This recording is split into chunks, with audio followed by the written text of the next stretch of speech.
এরকম করে বেহা হয়ে দাঁড়াইছো কে? না ওই যে নায়করা একটু বেকা হয়ে দাঁড়ায় আর কি। একেবারে ঘুষা দিয়ে সোজা বানাই দিব। সোজা ধরা।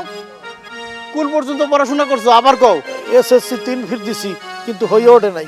3 ফিরও কাজ হয়ে উঠে নাই, 4 নাম্বার ফিরে হইব। আমার লাইনে আমি হাঁটুম, আপনার লাইনে আপনি হাঁটবেন, কোনো বিরোধ নাই, বুঝছেন না? তবে নির্বাচনে দাঁড়ানোর আগে আমার একটু জিজ্ঞেস করতে পারতাম, তাহলে তো আর আমি খাড়াইতাম না। ও না, এটা ভুল হয়ে গেছে। আমি না শুনি সিনেমা শুটিং বলে 1 মাসে এখন হয়ে যায়। আরে হয়, কিন্তু এইটা তো একটা গল্পভিত্তিক ছবি। এইটা মনে করো যে বিভিন্ন ধরনের বিভিন্ন নতুন নতুন কিছু থাকবে আর কি। হ্যাঁ ও আচ্ছা, আপনি তাহলে বোবা কাকা। আচ্ছা বোবা কাকা, ঠিক আছে। হ্যাঁ হ্যাঁ, আপনি ভাববেন না, করবো যা করা লাগে নির্বাচনের জন্য। ওই যে আমরা যেরকম ওই যে গান বাজনা বিচারক দেখি টেলিভিশনে, হ্যাঁ। ওইরকম বিচারকরা যখন সইমই কইরা দিব, তারপরে সে সিনেমা হলে ওটা দেখাইব। যে কারণে মোর ছবি দেখতে গেলে তোমাকে একটু অপেক্ষা করতে হবে। না, তুমি যেভাবে কইতেছো আমি অপেক্ষা করলে, কিন্তু আসলে তোমার এখন বয়স কত? বয়স আর কত হইবে? মনে করো বেশি যদি ধরো তাহলে 38 হইবে। তাহলে 38 যদি তোমার এখনকার বয়স হয়, তাহলে ধরো তুমি যেভাবে কইতেইছো সেই কথা অনুযায়ী কিন্তু তোমার আরো 12 বছর পরে যদি সিনেমা মুক্তি পায়, হেতরি তোমার বয়স কত হবো? হেতু তোমার বয়স হবে 50। অবশ্য আমি ভাবছিলাম তোমার বয়স যেভাবে দেখা যায় তাতে বোধহয় মনে করছি 55-56 তো হবই, মানে তোমার যেহেতু চামড়া তোমরা ঝুলে গেছে এরকম আর কি। তোমাকে যে সব কথা এটা হচ্ছে জেলাসি, বুঝছো? জেলাসি। তুমি এমন একটা ভাব করতেছো যে অমিতাভ বচ্চনের থেকেও আমি বড়, বুঝছো? ঠিক আছে, জেলাস করে লাভ নাই। কটা দিন ধৈর্য ধরো, হলে ছবি মুক্তি পাবে, তখন আমি প্রত্যেকের বাড়িতে টিকিট পাঠাবো ফ্রি দেওয়ার লাগিয়া। এরপরে দেখতে পারবা যে এই কাঞ্চন কি জিনিস। ঠিক আছে, থাকো, আমার ভাই সময় নাই, আমি চলে গেলাম। হলো ভাই, হলো হলো, এই যে আমি সীতায় ওঠার আগে কাঞ্চনের ছবি দেখা যায় পারবো কিনা হেতা আমার খুব সন্দেহ আছে। ভগবান হেতুরি বাঁচারাই হোক।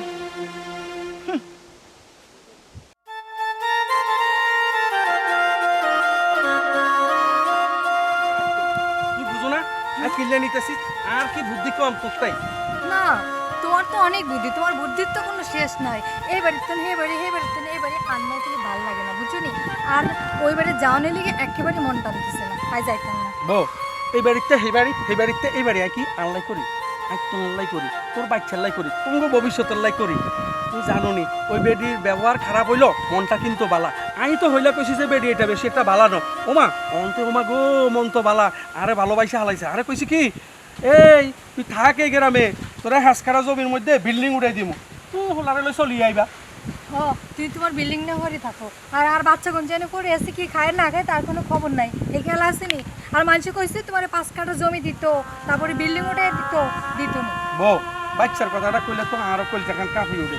আমি কি বাচ্চারে ভালোবাসি না? আমি তো বাচ্চারে অনেক আদর যত্ন করি। তুই চলো তো। চল। কি ব্যাপার বাবা, ভাবি রে নিয়ে কই যেতেছা? দুপুর আমি বাড়িতে নাই আর তুই ভাবি নিয়ে চলে যেতেছা। ভাবি কি খাইলো না খাইলো সেটাকে আমি দেখলাম। এই সাদে কি আর একবার তোর বাড়ি যাই, একবার ওই বাড়ি যাই। সাদে তোর তো মজার মধ্যে আসত, কিন্তু আই তো মজার মধ্যে নাই। আই তো আনবো ওইখানে নিয়ে আবার মোল্লা সাহেবের বাড়ির মধ্যে নিয়ে রাখাই তৈব। কেন মোল্লা সাহেবের বাড়িতে তোর বউ রাখে আসতে হবো কেন? ওই যে মোল্লা সাহেবের বউ আমারে কইছে, এই বাবা তুই যে বউ নিয়ে গেছত, কার পারমিশনে নিছত? হ্যাঁ, তুই কি পারমিশন নিয়ে নিছত আমার? আমি কইছি না, তুই তাড়াতাড়ি বউ নিয়ে আমার রান্না বান্না কেটা করবো। ও কাদের কাকার বাড়িতে? কাকা নয় ভালো মানুষ, কিন্তু কাকি যে কিরকম মানুষ ভাবি আপনারা তো টিসকে বাড়ি পারবেন না। কাকি কিন্তু খুব বদমেজাজি, ওর কথা খালি শুনেন না কাকি। এই আর ধর, তুই বেশি কথা কস। আমি তো কইছি তুমি থামো, হয়তো ঠিকই কথা কইছো, এত খারাপ কোনো কথা কয়। মানুষের উপরে একটা দেখছো, মনের ভিতরে ঢুকে কি দেখছো নি কার মনের মধ্যে কি আছে, তাই না? আর এই 200 চেহারার দিকে একবার তাকাইলে আই কইতাম পারি তুই ভালো না খারাপ। আই বুঝিয়ে লাইছি যা বুঝিন না। তুই আরে নির্বাচনের জন্য সময় দাও, আই একটা বুদ্ধি ভালো করে চলো। আই নির্বাচন হয়ে যাবো, অল্প কটা দিন আর কষ্ট করো, তুমি একটা টানা হিসা করতে হতো না রে। তুই সন্ধ্যা সাধুয়ানো চলি আয়, ওই পোস্টারের ব্যাপার হইলে কথাবার্তা কইও। তুই আর বগর বগর করিস না, আমরা যাই। ও চলো। আমি তোমার একটা কথা বলে রাখি, এই যে কইছো না নির্বাচন পর্যন্ত আইতো আসলে এনে ওয়েট করতাম, এরপরে কিন্তু আর আমাদের পাইবা না, বুঝছো না? চলো। ভাবি কিন্তু ঠিক কথাই কইছে। ভাবির মাথায় যে পরিমাণ বুদ্ধি আছে, বাবা তোমার মাথায় কিন্তু ওই পরিমাণ বুদ্ধি নাই। আর হনো তোমার খালি আইরাম বাইরাম করে বিভিন্ন জায়গায় ঘুরতে দেখি, নির্বাচনের কাম তো কিছুই করতেছ না। ফোন করি ফোন বন্ধ রাখো। কোনে থাকো তুমি এখন? আই নির্বাচনের কাম করি না হেতে করে টিয়া হয়েছে যে উড়ে আনি টুংরে দি তাহলে কে দেয় তুই উড়ে আনো নাকি টিয়া একা উঠে আনো দেও, কিন্তু কাকা তোমাকে খুব চিন্তায় আছে। তুমি ঠিক মতো কাজ কাম করতেছ কিনা, ক্যাম্পিং করতেছ কিনা, ওই পাড়া গেছো কিনা, খুব টেনশনে আছে। আচ্ছা ঠিক আছে সব করবো আমি। এই বউ তুই একবার জিজ্ঞাসা করে কাকার প্রধান সেনাপতি এসে আয় কাকা বলে আর হলো টেনশনে করে আয় কাকার হলো টেনশন করি আয় তোমার হলো টেনশন করি আয় এলাকার মানুষের হলো টেনশন করি কাকার সেনাপতিকে আয় তুই বিকেলে চা দোকানে চলি আইও হইবনি ওগো না? হ্যাঁ ঠিক আছে, তাহলে এই কথাই কিন্তু হ্যাঁ রইলো। যাও আসি। আচ্ছা এই বউ ইগোইছে মাথা মোড়া ইগের কথা ধরে তুই আর কই ইগের বগর বগর করি জ্ঞান ইগেরিছে শুনো জমি টমির কথা ইগের আবার কইও না ইগে আবার গিট্টু লাগাই দিব কাই ইগে ইগে কয় কি এই ঠিক আছে উঠে আনছো তুই কটিয়া মাইরা দিছ আরে আই মারি দি আই খাইয়া লাই এটা আই আর তুই বুঝছো এতে আল্লাহকে বুঝতে আইয়ে শোনো, হেতে তো বুঝতে আইবো, কারণ এটা হলো টিয়া পয়সার ব্যাপার, বুঝো না? টিয়ার জন্য সবাই পাবে, এই দুনিয়ার ব্যাপারকেই পাবে। তখন চলো আমরা যাই। আচ্ছা চল চল চল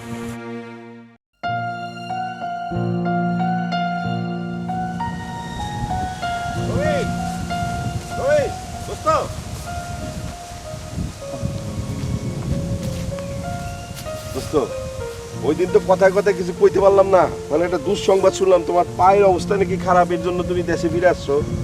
অদোস্ত ওই যে যখন একসাথে আসিলাম সৌদি আরব তখন তো দেখছোই যে মাঝে মাঝে পা ব্যথা করতো, ফুলা যাইতো, ডাক্তার দেখাইছি, কাম হয় না, কামে কাজে ব্যস্ত আছিলাম, টের পাই নাই। পরে যখন টের পাইলাম তখন তো পাটা ফুলেই গেল। তারপরে তোর আকামাও শেষ হয়ে গেল। মালিক এত করে অনুরোধ করলাম আকামাটা বাড়ানোর জন্য, দিল না। কয় কি ধর্মিয়া একজনের কাম 7 জনের মিলা করার চেষ্টা করো, 1 ঘন্টার কাম 7 ঘন্টায় করো, তোমার দিয়ে কি হইব, বাড়ির যাও গা। আমি বললাম আর কি করবো। ভালো করছো ভালো করছো দেশে আসছো ভালো করছো। আর কতদিন বিদেশ বই থাকবা? এই যে আমি 2 নম্বরই কাই কারবার কইরা বিদেশে ধরো জেল জুল খাটছি, খাইটা আমারে দেশে পাঠাই দিছে। তখন দোস্ত কি করবো, মনটা খুব খারাপ হয়েছিল। পরে দেশে আইসা যখন থাকতে শুরু করলাম তখন মনে হইলো যে জীবন থেকে আসলে ওই বছরগুলি বৃথা গেছে, বুঝছো না? হ্যাঁ এখন খুব শান্তিতে আছি, এগুলি নিয়ে মাথা কামায়ও না। আর দেশের থেকে ভালো চিকিৎসা আছে, সুস্থ হবা, কিন্তু বিদেশ ভুই আর যাওয়ার দরকার নাই, বুঝতে পারছো? এই যে হাইসা হাইসা কথাটা কত সুন্দর করে কইলা, তোমার যে পরিবর্তন আসছে এটা কিন্তু আমি বুঝতে পারতেছি না। কেউ 2 নম্বরই কাম করছে এটাও যে এত আনন্দ নিয়ে বলতে পারে সেটা কিন্তু আমি কোনোদিন দেখি নাই তোমার আগে। বন্ধু, মানুষের যখন পরিবর্তন হয় তখন মানুষ ফেলে আসা দিনগুলি রে, হ্যাঁ এই তার যে 2 নম্বরই কাই কারবার সেগুলি যে খারাপ করছে সে যখন বুঝতে পারে তখন সেটারে সে হাইসাই বলে, কারণ তার লুকানোর কিছু নাই, মানুষের কাছে লুকানোর কিছু নাই, সে তখন ওপেন হয়ে যায়, বুঝতে পারছো? হ্যাঁ এর জন্যই আমি হাইসাইছে কথাটা কইলাম। বন্ধু তোমার আমি মনে থেকে একটা কথা বলি, সারা জীবন যে কথা বলছি সেটা আরেকবার বলি, তুমি ভালো হও, ভালো থাকো, এটি তো আমার সুখ, এটি তো আমার শান্তি, এটি তো আনন্দ। 2 বন্ধু মিলা ভালো আছি, 2 বন্ধু আনন্দে আছি, ফুর্তিতে আছি, এর চাইতে আনন্দ ফুর্তি আর পৃথিবীতে কিছু আছে বন্ধু? কিন্তু তুমি যে পরিবর্তনের কথা বলতেছো এটা যদি সত্যি পরিবর্তন হয় সবচেয়ে বেশি খুশি কিন্তু আমি হবো। এই যে বিদেশ বই, হ্যাঁ বিদেশ বই কি হইলো, তুমি একটা সৎ মানুষ, আমি না হয় 2 নম্বরই করে ধরা খাইছি, কিন্তু তোমার পায়ের লেগা ওরা কি বুঝলো? বোঝে নাই, তোমার ঠিকই দেশে পাঠাই দিল। বিদেশের আর চিন্তা করো না, বিদেশে গিয়ে কি, হ্যাঁ আমরা যে এত কষ্ট করে বিদেশ থেকে টাকা পাঠাই, মানুষজন মনে করে আমরা না জানি কত সুখে আছি, না জানি কত শান্তিতে আছি। আসলে কি শান্তিতে থাকি বন্ধু? হ্যাঁ এই যে জামাটা পরে ঘুরে বেড়াইতেছো, দিনে 2-3টা জামা চেঞ্জ করো, লুঙ্গি চেঞ্জ করো, প্যান্ট পরো, ওই জায়গায় কি এগুলি সুযোগ পাও? হ্যাঁ সারাদিন একটা ড্রেস পরে যে কামে লাগো, রাইতে এসে কোনো রকম সেটা ডাইল ভাত রাইন্দা খায়া কোনো রকম গেঞ্জিটা পরে ঘুমায় পড়ো, একটা ভালো ড্রেস পরে যে ঘুরবা সেটারও সুযোগ নাই।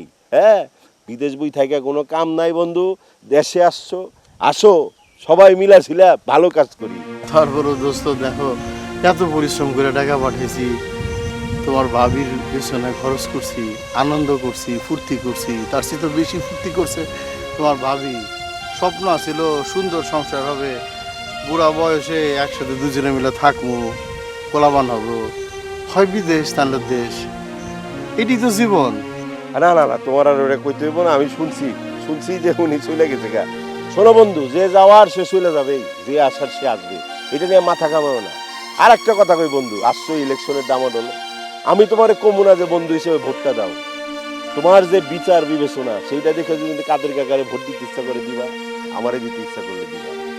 দেখা বন্ধু, বন্ধু হিসেবে না, বলতেছি যে কাদের কাকারে ভোট দিবা কি দিবা না সেটা তোমার ব্যাপার। হ্যাঁ, তবে বন্ধু আমি খাস দিলে বলতেছি, এই যে দেখো আমাদের দেশে এখন পর্যন্ত আসার একটা ভালো রাস্তা নাই। বর্ষাকালে ধরো যে মাঝখানে রিক্সা ড্রাইভার যায়, নাহলে গাড়ির চাক্কা ড্রাইভার যায়।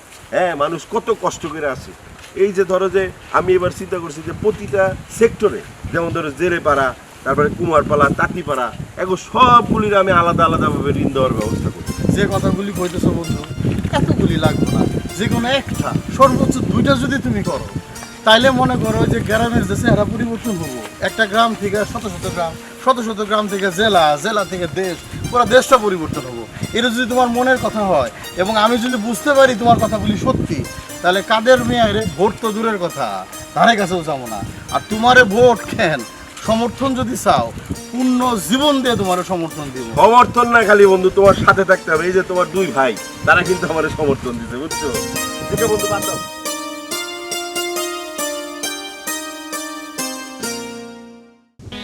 শোনো, সামনে তো নির্বাচনও খুব কাছে আসতেছে।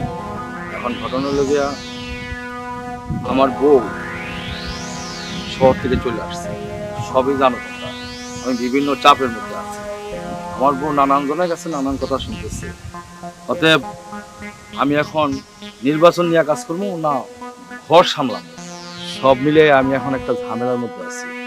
অতএব আমি এই মিটিংটা ডাকছি, তোমরা এখন আমার একটা বুদ্ধি পরামর্শ দাও কিভাবে সামনে আগান যায় এবং সামনে নমিনেশন পেপারটা সাবমিট করতে। ঝামেলা তো অনেক কাকা এলাকায়। আগে আসিল সেই আলতাফের লগে যোগ হয়েছে বকশি, এখন আবার নতুন করে কাকে আছে শহর থেকে। এখন কোনটা থেকে কোন ঝামেলার পিছিয়ে দৌড়াম, লাগবো লগে টাকা পয়সা। এখন এই সমস্ত ঝামেলা কাটায় আপনি নমিনেশন পেপার জমা দিতে যাইবেন, তারপরে আবার নির্বাচন করবেন, নির্বাচন জিতবেন। কাকা যেমনে চলতেছে এরা সবাই এমনি হইব না কাকা। ফয়সালের কথা আমি একমত, ও ঠিক কইছে। ফয়সালের কথায় খালি একমত হলে হবো না, নিজেরও কিছু কাম করা নাই। খালি কাকার হাতে থাকেন আর নিজেকে সবকিছু মনে করেন। এদিকে আমাদের বুদ্ধি পরামর্শ কিন্তু আপনার শোনা নাই। কথা একটু কম কও, সিনিয়ররা আছে, সিনিয়রদের কথা কইতে দাও। কন এই তোরা দুনুগা এটা খুশাখুশি করস কেন? নির্বাচনে নিয়ে আলোচনা করতে আইছে, বুদ্ধি পরামর্শ দিবি কোন লাইনে আমরা আগাইলে আমরা জয়ী হমু। তোরা কি করস? আইলি এর দেখতে পারস না, ওর হইছে আর একটা কয় টাকা টাকা। এই টাকার কি অভাব আছে? বসে কি টাকা করে কম দেয়? আর টাকা তো বিভিন্ন জন আমাদের। তোমরা যা আরম্ভ করছো তাতে তো দেখতেছি আমি নির্বাচনে পরাজিত ছাড়া আর কোনো উপায় হইব না। তোমরা যে কি করবো আমার নির্বাচনে আমি তো এখনই বুঝতে গেছি। তোমরা নিজেরাই মিল থাকতে পারতেছ না, একজন একজনের লোকে খালি আংটা মারতেছ। ঘটনা কি? হ্যাঁ আচ্ছা কাকা, আমার পরিষ্কার কথা হইলো 2টা। এক হইলো ওই ফয়সালের কথা সূত্র ধরে কইতেছে, সেটা হইলো কাকি একটা কিন্তু মহা সমস্যা, আপনারে হেরে সামাল দিতে হবে। তার কারণ কি কাকা জানেন? ঘরের শত্রু বিভীষণ, সে হারে আরে আমারে বিভিন্ন রকম কথা বিরক্ত করে ফেলে। কিন্তু এইসব কথাবার্তা যে বাইরের লোকরে বলে, যেমন আমাকে কয় আপনার নাকি মান সম্মান 2 বাজেবো, আপনি ভোটে হইতে পারবেন না। এইসব কথা যদি কাজপান হয়ে যদি বাইরের লোকের কানে যায়, তাহলে আমার ফিল কেমন হবে? আরে দূর, বাইরের লোক কইছে না। এই যে তুমি আবার কথা কইতেছো, কথার মধ্যে কথা কইতেছো। আমার 2টা কথা, একটা কথা আরেকটা কথা আছে না? বাইরের লোক কইছে না। আরেকটা কথা আছে না? আস্তে এই বিরাগ আমার প্রতি জানেন না। আর একটা কথা আছে আমার কাকা। এই চুপ! এই দেখেন হ্যাঁ সিনিয়র মানে না, হ্যাঁ বাবাই আবার কথা কয় আমারে ঝাড়ি দিয়ে আপনার সামনে। আমি এই শালা পরামর্শ করতে নাই, আমি চলে গেলাম। এই জায়গা, আমি চলে গেলাম। দাঁড়াও। এই মুজ কাকা দাঁড়ান না, কি হইছে? কাকা ডাকছে কি জয়লা জলের লিগা নাকি? এই আপনারা না বলছি চুপ থাকতে। আরে দূর, চুপ থাকবো কেন? ও কিছু কইলে খালি তার মাথা। চুপ করো, চুপ করো।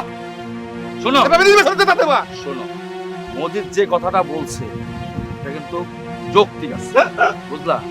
ও কিন্তু অযৌক্তিক কথা বলে নাই। 2টা কথার একটা কইছি, এখনো একটা কইতে পারি নাই। শোনেন সবাই, আমি একটা কথা বুঝতেছি না, সবাই যদি তোমরা এরকম ঝগড়া লাগা যাও তাহলে কাজ আগাবে কিভাবে? বুঝলাম না তো। আচ্ছা ঠিক আছে, আমি শান্তভাবে কথাটা খবর চাই, বাই বাই।